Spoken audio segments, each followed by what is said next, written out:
여러분 반갑습니다. 요한복음 말씀 묵상 시간입니다. 우리의 삶이 예수 그리스도로 인해서 생명이 더 풍성해질 수 있기를 간절히 소망합니다. 우리는 지금 요한복음 6장을 묵상하고 있습니다. 요한복음 6장에는 오병이의 기적이 소개되어 있습니다. 오병이의 기적은 우리가 잘 아는 대로 보리떡 5개와 물고기 2마리로 5,000명의 사람들을 먹인 위대한 기적의 사건입니다. 많은 사람들은 이 기적이 너무나 위대하기 때문에 기적 자체에 골몰합니다.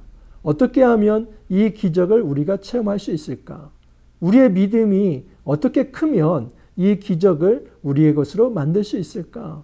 내 삶에 궁핍이 있고 어려움이 있는데 어떻게 예수 그리스도로 인해서 내 삶이 풍성해질 수 있을까? 거기에만 골몰하고 있습니다. 하지만 여러분, 그것 자체가 만약 물리적이고 물질적인 것이라고 한다면 이 말씀을 우리는 제대로 해석해낸 것이 아닙니다. 왜냐하면 오늘 말씀 이 6장에 있어서 6장 1절부터 71절 중에서 이 기적에 관한 장면은 1절에서 15절이고 16절부터 71절까지는 이 기적을 설명하는 장면이기 때문입니다. 말씀이기 때문입니다. 예수님은 기적 자체에 의미를 두기보다 그 기적보다도 그 기적이 의미하는 그 표적의 의미에 더 예수님은 비중을 두고 설명을 하고 계십니다. 그렇기 때문에 우리도 이 말씀을 볼 때 단지 기적에만 머물 것이 아니라 이 말씀 전체적인 큰 흐름이 어떤 것인지를 좀 살펴볼 필요가 있습니다. 자, 6장 1절부터 15절 말씀인데 조금 큰 틀에서 오늘은 이제 이 기적이 가지고 있는 의미를 먼저 조감도를 보듯이 그렇게 한번 말씀을 드리겠습니다.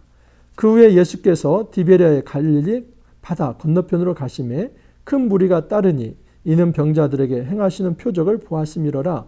예수께서 산에 오르사 제자들과 함께 거기 앉으시니 마침 유대인의 명절인 유월절이 가까운지라. 예수님께서 산에 오르십니다. 그리고 이때는 유월절이 가까운 때입니다. 예수님께서 이전에 큰 표적들을 많이 행하셨기 때문에 많은 무리가 예수님을 따라왔습니다. 대부분은 예수님이 일으키시는 그 기적과 표적에 더 관심이 있어서 예수님을 따라온 것입니다. 자, 중요한 것은 이 요한복음 저자가 예수님이 산에 오르셨다, 또 이때가 바로 유월절 가까운 때다 하는 것을 밝히는 것입니다. 여러분, 이것은 마치 모세가 산에 오르는 것처럼, 그리고 이 유월절이라고 하는 것은 출애굽 모티프로서 이스라엘 백성이 애굽에서 400년 동안 종노릇하다가 출애굽할 때에 그 어린 양의 피를 이제 바르고 그리고 그곳에서 장자가 죽는 재앙을 이제 받지 않는 그것을 지금 연상케 하기 때문입니다. 여러분, 요한복음에 있어서 이 출애굽 모티프는 굉장히 깊게 나타나 있습니다. 우선 요한복음 1장 29절에 보면 세례 요한이 예수님을 보면서 이런 말씀을 했습니다. 요한이 예수께서 자기에게 나아오심을 보고 이르되 보라, 세상 죄를 지고 가는 하나님의 어린 양이로다.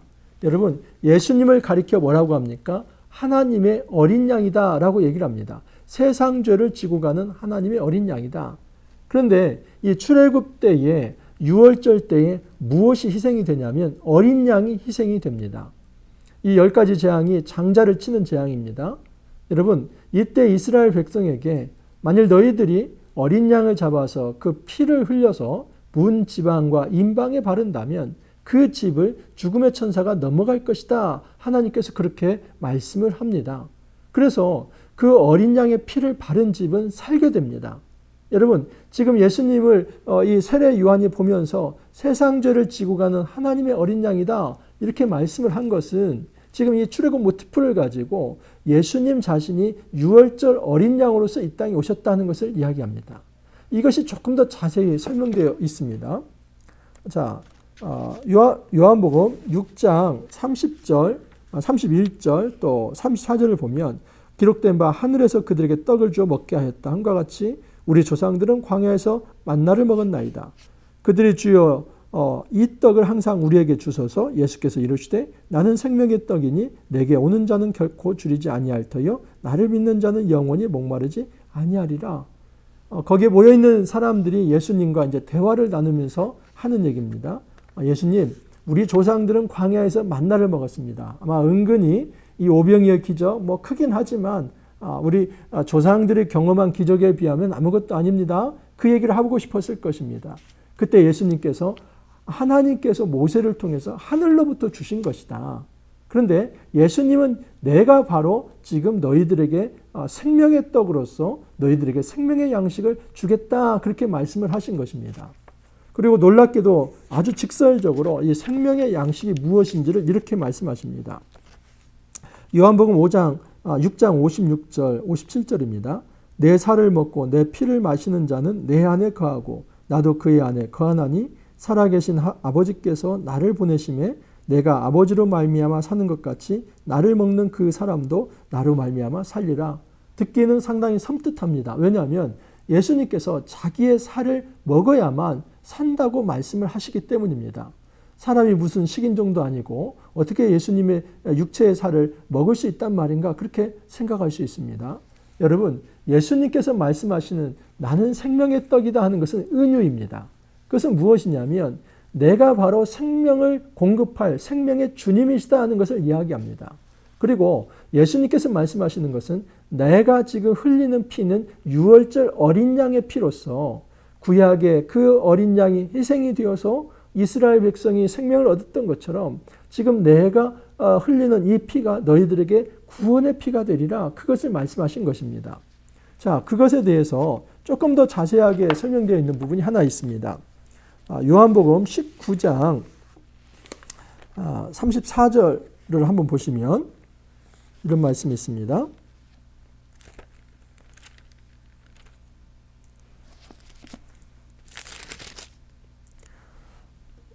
아, 19장 36절입니다. 이 일이 일어난 것은 그 뼈가 하나도 꺾이지 아니하리라 한 성경을 응하게 하려 함이라.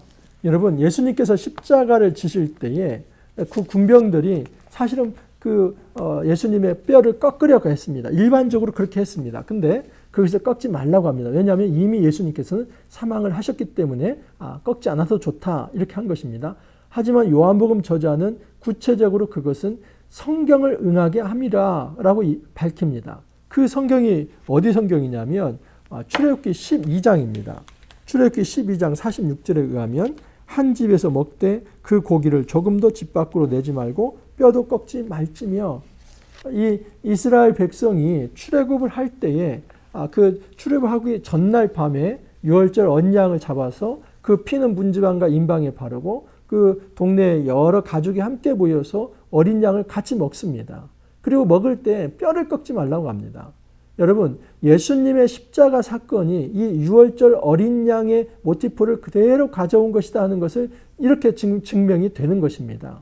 그렇기 때문에 예수님께서 이 땅에 지금 오셨고 이 오병이의 사건을 유월절 가까이에 일으키신 것은 예수님 자신이 너희는 지금 이 보리떡 5개와 물고기 2마리로 5,000명이 먹는 이 큰 기적을 볼 텐데 여기에 주목할 것이 아니라 이보다 더 큰 일, 이보다 더 큰 일은 예수 그리스도의 십자가 사건인데 그 십자가 사건은 이 구약의 온전한 유월절을 완전히 성취하는 사건이며 그 유월절의 완전한 성취로서 너희들에게 참 생명이 전달될 것이다. 그것을 이야기하고 싶은 것입니다.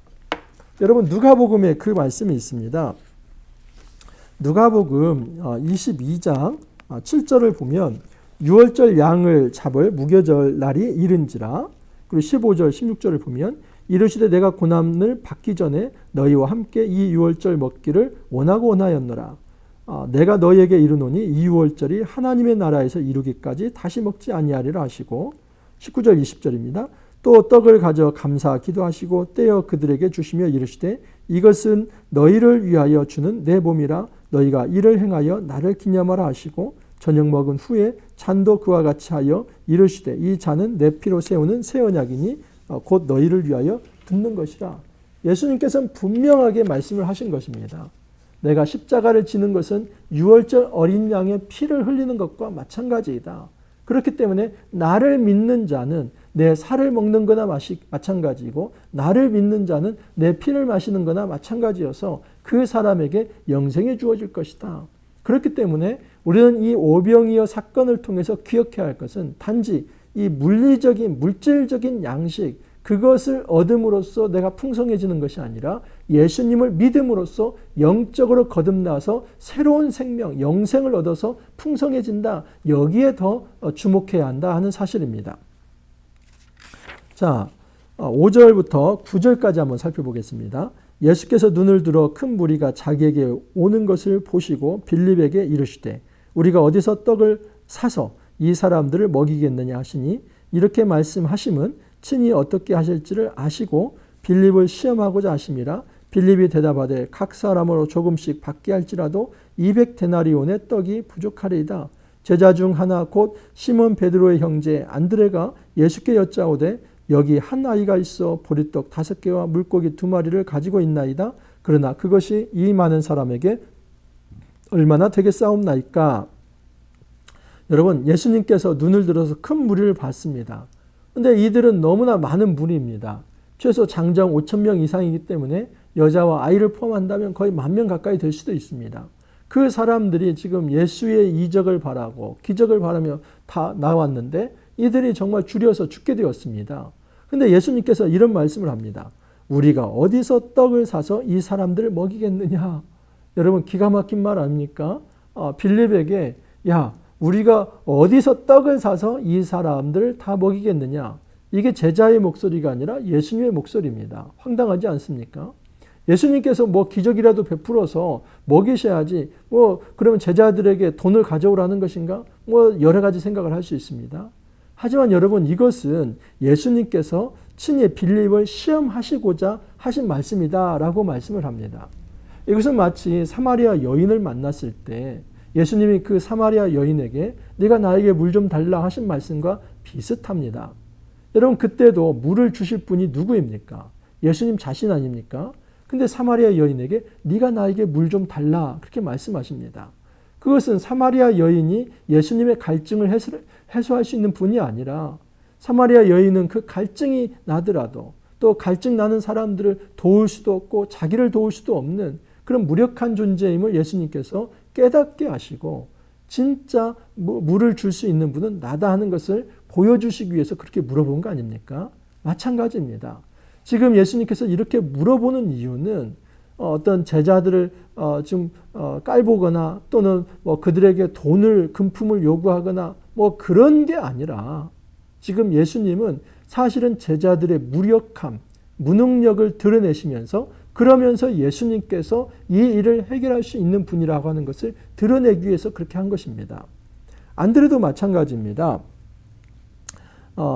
이 8절에 보면은 베드로의 형제 안드레가 예수께 여짜오되 여기 한 아이가 있어 보리떡 5개와 물고기 2마리를 가지고 있습니다.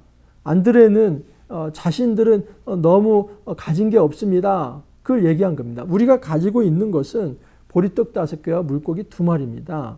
그래서 자신들의 무능력을 드러낸 것이고 또한 빌립은 뭐라고 얘기냐면 빌립이 대답하여 각 사람으로 조금씩 받게 할지라도 이게 무슨 얘기냐면 각 사람이 조금씩만이라도 양식을 얻게 하려 한다면 200데나리온 어치의 떡이 부족합니다. 이 200데나리온은 한 데나리온이 노동자 하루 품삯입니다. 10만 원씩 한다면 2천만 원 정도의 돈입니다. 10,000명 잡으면 1인당 2,000원 정도의 이 떡값이 필요하다. 그 계산을 지금 빌립이 한 것입니다.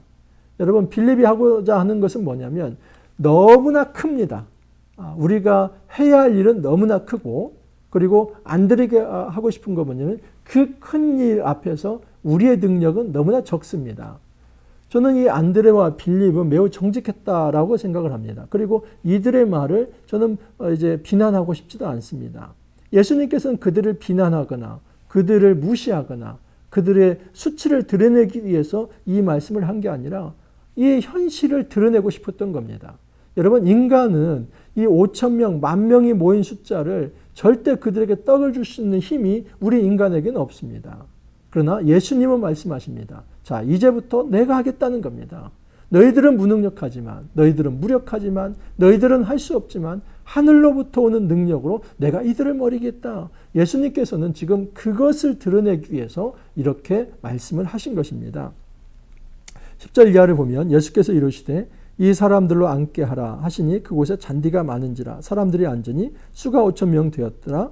예수께서 떡을 가져서 축사하신 후에 앉아 있는 자들에게 나눠주시고 물고기도 그렇게 그들의 원대로 주시니라. 그들이 배부른 후에 예수께서 제자들에게 이르시되 남은 조각을 거두고 버리는 것이 없게 하라 하심으로 이에 거두니 보리떡 5개로 먹고 남은 조각이 12바구니에 찼더라.